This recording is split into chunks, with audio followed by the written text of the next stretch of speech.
Myself Tulsi Pawar, Assistant Professor in Physics, SPC government college Ajmer. BSc part third के भौतिकी के तृतीय paper solid state physics के अंतर्गत हम अध्ययन कर रहे हैं एनर्जी बैंड्स ऑफ सॉलिड्स का। और इस चैप्टर के अंतर्गत आज हम क्रोनिग-पेनी मॉडल के सेकंड पार्ट के बारे में पढ़ेंगे। कल के वीडियो लेक्चर में हमने केपी मॉडल को पढ़ा है कि केपी मॉडल में जो पीरियोडिक पोटेंशियल है उसको एक रेक्टेंगुलर पोटेंशियल के रूप में माना जाए तो श्रोडिंगर इक्वेशन का जो हल है वो किस तरीके से होगा, और श्रोडिंगर इक्वेशन को बाउंड्री कंडीशंस लगा करके जब अनडिटरमाइंड कोएफिशिएंट्स की वैल्यू ज्ञात की जाती है तो जो इक्वेशंस प्राप्त होती है उसका जनरल सॉल्यूशन हमें प्राप्त नहीं होता है, तो हम इसके कुछ विशेष मानों के लिए हल करते हैं। तो यहाँ तक हम पिछले वीडियो लेक्चर में कर चुके हैं और उससे आगे आज हम इसको कंटिन्यू करेंगे कि श्रोडिंगर समीकरण के पार्ट फर्स्ट में और पार्ट सेकंड में जो दो इक्वेशनें प्राप्त हुई और उस पर कंटिन्यूटी और बाउंड्री कंडीशंस लगाने पर एक जो इक्वेशन प्राप्त हुई है वो इक्वेशन थी हमारी cos k a plus b equal to cos alpha a cos hyperbolic beta b plus beta square minus alpha square upon 2 alpha beta sine alpha a और साइन हाइपरबोलिक बीटा बी। इस equations को हल करना बहुत ही कठिन है, लेकिन कुछ संभावित सरल मानों के लिए हल करना संभव है। तो पहला केस लेते हैं कि यदि u0 टेंड्स टू अल्फ़ा, यानी जो पोटेंशियल बैरियर है उसकी डेप्थ जो है वो बहुत ज़्यादा है, इनफाइनाइट है, तथा b टेंड्स टू 0, इसकी जो चौड़ाई है वो 0 की ओर अग्रसर होती है। तो इस प्रकार u0 भी एक परिमित मान होगा तथा इस अवस्था में विभव प्राचीर एक डेल्टा फंक्शन होगा। तो उस स्थिति में साइन हाइपरबोलिक बीटा बी की वैल्यू हो जाएगी बीटा बी और कोस हाइपरबोलिक बीटा बी की वैल्यू होगी 1। कब? जब b टेंड्स टू 0। ये वैल्यूज, ये जो प्रतिबंध है वो समीकरण 3.62 में रखने पर, समीकरण 3.62 सबसे ऊपर की जो इक्वेशन है उसमें रखेंगे तो कोस के ब्रैकेट में a plus 0 is equal to cos k alpha a multiplied by 1 plus beta square minus alpha square upon 2 alpha beta sine alpha a और beta b equal cos k a is equal to cos alpha a plus beta square minus alpha square upon 2 alpha beta b sine alpha a. अब चूँकि beta square जो हमने लिया था उसकी value थी 2m over h cross square u naught minus e, और alpha square जो था वो था 2m e over h cross square. इन दोनों का उपयोग करेंगे तो beta square minus alpha square is equal to 2m over h cross square u naught minus e तो यह आ जाएगा यू नॉट माइनस 2e। अब अगर यू नॉट ग्रेटर देन ई हो उस स्थिति में beta square minus alpha square equivalent होगा 2m u naught upon h cross square से। ये वैल्यू वापस कॉस वाली इक्वेशन में रखेंगे तो cos k a is equal to cos alpha a plus 2m u naught upon 2 alpha beta h cross square multiplied by beta b sine alpha ए।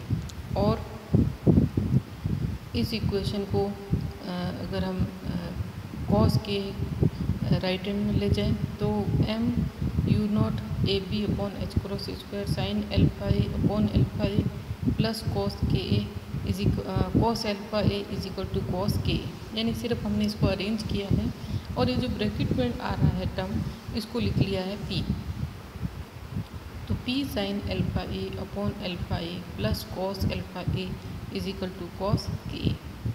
यहाँ पे U naught भी पोटेंशियल बैरियर कहलाती है। यदि p का मान कम होता है तो विभव रोधिका का मान भी कम होता है। उदाहरण के लिए से वैलेंस इलेक्ट्रॉन जो होते हैं वो पोटेंशियल बेल में या विभव कूप में लूजली बाउंड होते हैं। इस समीकरण में दो चर हैं अल्फ़ा और के। तो जो इस इक्वेशन का जो राइट हैंड साइड है उसमें कॉस के है, यानी जो कॉस की वैल्यू है हो +1 और -1 के बीच में।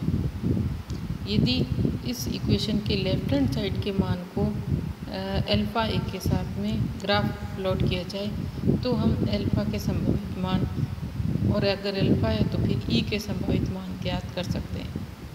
तो P sin A upon alpha a plus cos alpha a is equal to cos k a का जो ग्राफिक निरूपण किया गया है, जब P की वैल्यू 3π/2 लिया, यानी P sin alpha a plus cos alpha ए, इसको तो लिया वाई एक्सेस पे और एक्स एक्सेस पे अल्फ़ा ए, इसका ग्राफ बनाया। अब इस इक्वेशन को +1 और -1 के बीच में जो है लिमिट किया, तो हम देखते हैं कि ग्राफ की जो वैल्यूज़ है +1 और -1 के बीच में वो तो अलाउड है, और उसके ऊपर वाले जो है वो फॉरबिडन है। तो यहाँ पे जो डार्क शेड से किया वो अलाउड है, और जो पीक वाले टर्म्स आ रहे हैं वो फॉरबिडन क्षेत्र को शो करते हैं।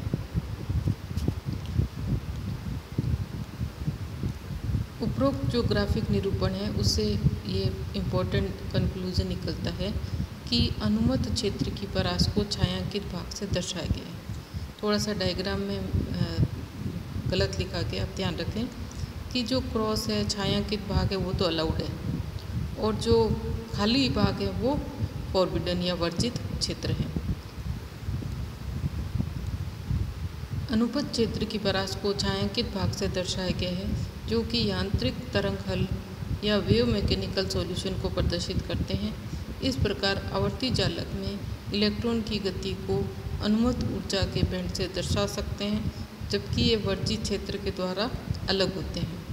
जैसे जैसे अल्फ़ा ए की चौड़ाई बढ़ती है वैसे वैसे जो अलाउड बैंड है उसकी भी चौड़ाई बढ़ती है, तथा जो फॉरबिडन बैंड है उसकी चौड़ाई घटती है। और अगर U0 अत्यधिक लिया जाए तो उस स्थिति में P भी अत्यधिक होगा, और समीकरण जो 3.65 थी उसके लेफ्ट हैंड साइड के फलन, यानी जो P sin alpha a upon alpha a plus cos alpha ए का मान जो है +1 व -1 से भी ज़्यादा होगा। तो इस प्रकार अनुमत ऊर्जा स्तर कम चौड़ाई और वर्जित ऊर्जा स्तर अधिक चौड़ाई के प्राप्त होंगे। कब? जब U जो है उसको अनंत लिया जाए। जब alpha a is equal to ±n pi हो, तब cos alpha a is equal to cos k a, तो k a is equal to ±n pi और k is equal to ±n pi over a. इस equation में के के मान के लिए ई के जो कर्व होगा वो कंटिन्यूस नहीं होगा। जब p टेंड्स टू 0 तब sine alpha a is equal to 0, sine alpha is equal to sine +-n pi, जिससे alpha a is equal to +-n pi और alpha is equal to +-n pi over a. क्योंकि alpha square is equal to 2m over h cross square है, और so alpha square is equal to n² pi square upon a square, इन दोनों को बराबर करेंगे तो 2m over h cross square is equal to n² pi square upon a square. इससे energy E is equal to n² pi square h² upon 2m a square. इसको h cross square को हम h अपॉन 2 लिखेंगे, तो E is equal to n² h² upon 8m a square. यहाँ ऊर्जा जो है किसी तरंग संचरण सदिश k पर निर्भर नहीं है, अतः ऊर्जा स्तर विविक्त है। जब p टेंड्स टू 0 है तब cos alpha a is equal to cos k, जिससे अल्फ़ा इज इक्वल टू के, और उस स्थिति में E is equal to h² k² upon 2 है। अर्थात जब p टेंड्स टू 0 हो उस समय इलेक्ट्रॉन मुक्त इलेक्ट्रॉन के समान व्यवहार करता है। और इस इक्वेशन से स्पष्ट है कि E और A के मध्य खींचा गया कर्व एक परवलय होगा, जिसका ऊर्जा वनक्रम सतत कल्प होता है। ये ग्राफ दिखाया गया मुक्त इलेक्ट्रॉन के लिए E और K के मध्य कर्व। तो इस प्रकार हम देखते हैं कि जो केपी मॉडल है उसमें जो इक्वेशन है वो उसकी हल करने पर अलाउड और फॉरबिडन बैंड प्राप्त होते हैं, और जब P का मान 0 की ओर अग्रसर हो तो जो डिस्पर्सन रिलेशन है वो फ्री इलेक्ट्रॉन की तरह प्राप्त होता है।